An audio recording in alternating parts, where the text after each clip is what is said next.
खबर राजस्थान से आपको बताएं, जहां पर सीकर में शनिवार को 15 साल की एक नाबालिग की हत्या कर दी गई और अब इस पूरे मामले में प्रदेश में सियासत गरमाई हुई है। बीजेपी ने नाबालिग की हत्या को लेकर गहलोत सरकार पर बड़ा हमला बोला है। बीजेपी ने आरोप लगाया है कि गहलोत सरकार में राजस्थान में महिलाएं असुरक्षित हैं और महिलाओं के खिलाफ अपराध का ग्राफ बढ़ता जा रहा है। बीजेपी नेता अमित मालवीय ने सोशल मीडिया पर लिखा है कि कांग्रेस का जंगल राज जारी रहा तो दुष्कर्म के बाद हमारी बेटियों की लाशें सूटकेस, फ्रिज या फिर कुओं में ही बरामद होगी।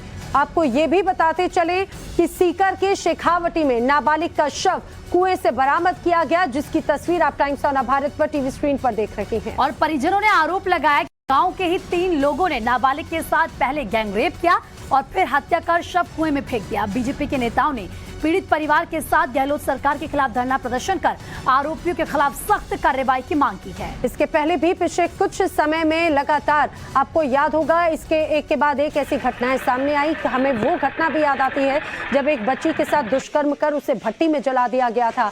अब ऐसा ही एक मामला सामने आया है सीकर में, जहां पर नाबालिग की हत्या की गई। पहले गैंगरेप किया, फिर हत्या और उसके बाद में उसका शव जो है वो कुएं में फेंक दिया गया। और इस बीच एक और बड़ी खबर आपको बता दें, इस वक्त की ब्रेकिंग न्यूज जो मिल रही है। दरअसल जानकारी है कि उन्नाव में भूमाफिया नसीम अहमद पर फिर से एक्शन लिया गया है। वहीं दूसरी तरफ अगर सीकर की खबर की एक बार फिर से जिक्र करें तो यहां पर बीजेपी नेता ने अमित मालवीय ने सोशल मीडिया पर लिखा है कि मुस्लिम समुदाय के 3 दरिंदों ने राजस्थान के रामगढ़ शेखावटी में 15 साल की नाबालिग बच्ची के साथ पहले गैंगरेप किया, फिर उसकी हत्या कर लाश को कुएं में फेंक दिया। ये ट्वीट हम आपको दिखा रहे हैं, अमित मालवीय की तरफ से किया गया है ट्वीट। कांग्रेस के पर निशाना साधते हुए कहा है कि कांग्रेस का जंगल राज जारी रहा तो दुष्कर्म के बाद हमारी बेटियों की लाशें सूटकेस, फ्रिज या फिर कुओं में ही मिलेंगी। 2 तस्वीरें आपकी टीवी स्क्रीन पर है। बीजेपी का राजस्थान सरकार पर वार, देखिए किस तरीके से अमित मालवीय की तरफ से ये ट्वीट किया गया है और बाकायदा सीधा राजस्थान सरकार पर सवाल खड़े किए गए हैं, क्योंकि जिस तरीके से राजस्थान में देख रहे हैं कि महिलाओं पर क्राइम हो रहा है, महिलाएं कितनी असुरक्षित हैं और इस ग्राफ में लगातार इजाफा हो रहा है, इसी को लेकर निशाने पर गहलोत सरकार को बीजेपी ले रही है।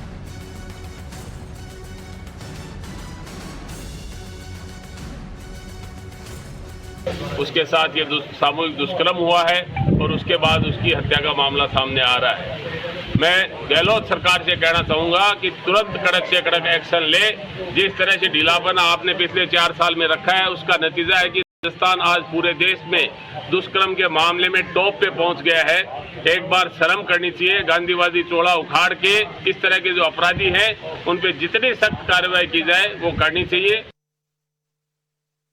लावंडा गांव में आज जो घटना हुई थी एक बालिका के कुएं में गिरने की, उसके संबंध में बहुत सारे लोग और जनप्रतिनिधि आए थे, जिनकी डिमांड थी कि वही सही कानूनी कार्रवाई हो और उचित मुआवजा मिले। दोनों बातों में सहमति हो गई, सही तफ्तीश कर देंगे और जो भी नियमानुसार उचित मुआवजा है उसके लिए प्रस्ताव भिजवा देंगे। यदि कोई नामजद है और यदि कोई अपराधी है तो बिल्कुल राउंड अप भी करेंगे, अरेस्ट भी करेंगे। तो पुलिस की तरफ से जो एक्शन लिया जा रहा है वो आपने सुना, लेकिन अब आपको बताएं सीकर में आखिर क्या हुआ। दरअसल एक नाबालिग के साथ में दरिंदगी की गई। शनिवार से ये बच्ची नाबालिग लड़की घर से गायब बताई जा रही है। शेखावटी इलाके में कुएं से फिर इस लड़की का शव मिला, जिसके बाद तमाम सवाल खड़े हो गए। और आपको ये भी बता दें, परिवार का आरोप है कि पहले उनकी नाबालिग मासूम बच्ची के साथ गैंगरेप किया गया, दरिंदगी की गई और उसके बाद दरिंदों ने उसकी हत्या कर दी। गाँव के ही 3 लोगों पर नामजद शिकायत दर्ज कराई गई है। ये कहा गया ये लोग गाँव के बीजेपी नेताओं के साथ परिजनों ने प्रदर्शन किया और साथ ही कार्रवाई करने की मांग की है। सख्त से सख्त कार्रवाई करने का आश्वासन जो है वो दिया गया है, उसके बाद में जाकर परिजन माने हैं। भंवर पुष्पेंद्र हमारे साथी ज्यादा जानकारी के साथ में जुड़े हैं। भंवर, इसके पहले भी हमने घटना देखी थी, किस तरह से एक बच्ची के साथ में दुष्कर्म कर उसे भट्टी में जला दिया जाता है, उसके बाद में दूसरा मामला एक और सामने आ जाता है। आखिर क्या हो रहा है राजस्थान में? क्या कोई एक्शन लिया गया है अभी तक? देखिए, राजस्थान में इस तरह की घटनाएं लगातार हो रही हैं, सिलसिलेवार हो रही हैं। इससे कानून व्यवस्था पर सवाल उठता है कि आखिर अपनी पीठ थपथपाने वाली पुलिस क्यों नहीं जागती है, क्यों अपराधियों के हौसले बुलंद हो रहे हैं, क्यों आम जन में भय बना हुआ है। जबकि राजस्थान पुलिस का स्लोगन है आम जन विश्वास और अपराधियों में भय, लेकिन उसके जस्ट उलट हो रहा है। खासतौर पर दलित महिलाओं, युवतियों और बालिकाओं के साथ इस तरह की घटनाएं सामने आ रही, चाहे भीलवाड़ा में भट्टी में झोंकने की बात हो, चाहे दौसा में कुएं में एसिड डालकर गोली मारने की बात हो, चाहे अलवर में एक मूक बधिर की बालिका के साथ दुष्कर्म कर उसकी हत्या का प्रयास करने की बात हो, चाहे ये सीकर में कुएं में एक शव मिलने की बात हो। लगातार इस तरह की घटनाएं आती हैं, नाबालिग बच्चियां उसमें शामिल होती हैं, दलित बच्चियां उसमें ज़्यादातर शामिल होती हैं, वो रेशियो उनका ज़्यादा रहता है। ऐसे में जो पीठ थपथपाने की बात होती है, जो सरकार बात करती है खासतौर पर कि हम एफआईआर दर्ज करा रहे हैं इसलिए केसेस ज़्यादा बढ़ रहे हैं, या फिर कि चूंकि राजस्थान में जो क्राइम का है उसका रिकॉर्ड रखा जा रहा है इसलिए केसेस बढ़ रहे हैं, एनसीआरबी के आंकड़ों को भी झुटलाने की कोशिश की जाती है। यही वजह है कि इस तरह के केस लगातार सामने आते हैं और फिर तमाम ऐसे जो केसेस हैं वो सामने आते हैं भंवर, और सवाल इसीलिए खड़े होते हैं कि आखिर राजस्थान में चल क्या रहा है, महिलाएं बेटियां वहां पर सुरक्षित क्यों नहीं है। बहुत बहुत शुक्रिया आपका तमाम जानकारी देने के लिए।